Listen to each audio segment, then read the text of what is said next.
vou falar um pouco sobre a criação do governo geral. No Brasil colonial, o primeiro governo geral foi criado em 1548. O sistema de capitanias hereditárias não deixou de existir, porém, algumas fracassaram em detrimento de alguns motivos como a ausência de recursos financeiros, ataque de índios, ameaça de estrangeiros, distância em relação à metrópole. O objetivo de Portugal em criar um governo geral era reduzir o poder dos donatários e formar um comando geral na colônia.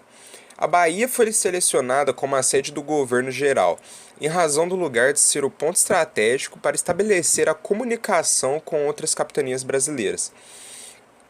Bom, os governadores gerais, para administrar a colônia e responder em nome do rei, foi escolhido um governador geral. Os três primeiros foram Tomé de Souza.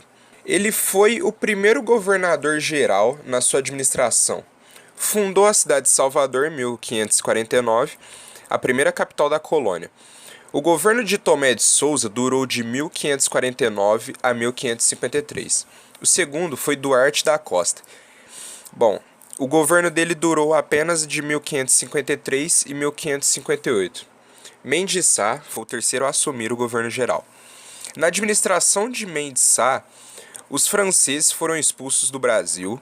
Ele também fundou a cidade de São Sebastião do Rio de Janeiro e permaneceu no cargo de 1558 a 1552.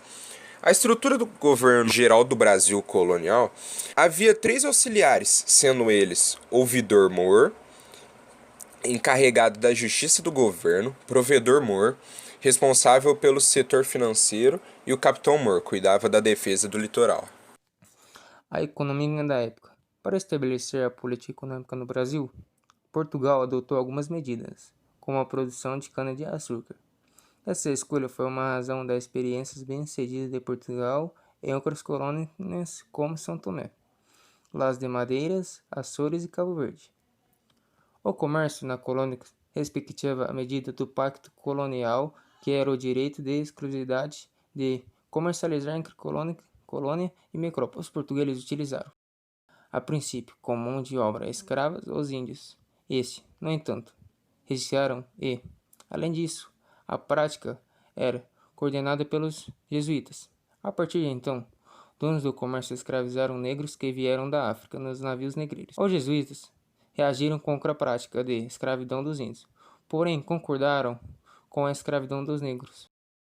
A sociedade colonialista, como o dinheiro girava em torno da produção agrícola, a maior parte da população se concentrava na zona rural. Os maiores cargos políticos eram ocupados por senhores de engenho, que eram também donos de escravos. A mineração também teve seu espaço no Brasil colônia, mas ao contrário da atividade que ocupava o meio rural, os mineradores que viviam no meio urbano eram menos aristocráticos e intelectualmente mais evoluídos. Era comum no século XVIII uma pessoa ser um grande minerador e latifundiário ao mesmo tempo. Portanto, a camada socialmente dominante era mais diversificada, ocupada por donos de escravos, grandes comerciantes e burocratas. Nessa época houve o surgimento de novas profissões como artesãos, pequenos comerciantes e intelectuais, e estes habitavam nas cidades. Houve uma certa forma de migração de mão de obra do campo para as minas. Os escravos começaram a ser explorados em uma nova área. As condições de trabalho eram ainda piores no meio mineralógico. A sociedade colonial deixou rastros no setor econômico, político e social, que podem ser percebidos até hoje. Porém, a estrutura social se modificou. Pode-se perceber que, na atualidade, vivemos em uma sociedade democrata sem o uso de mão de obra escrava, além de que houve uma queda na produção de cana-de-açúcar e a extração de minério. A cultura desenvolvida no Brasil durante o período colonial foi resultado da mistura entre costumes europeus, indígenas e africanos. Um bom exemplo disso pode ser expresso por meio da culinária. Os alimentos consumidos pelos índios, como a mandioca e o milho, passaram a fazer parte da dieta dos colonizadores portugueses, que por sua vez trouxeram o hábito de comer a carne bovina.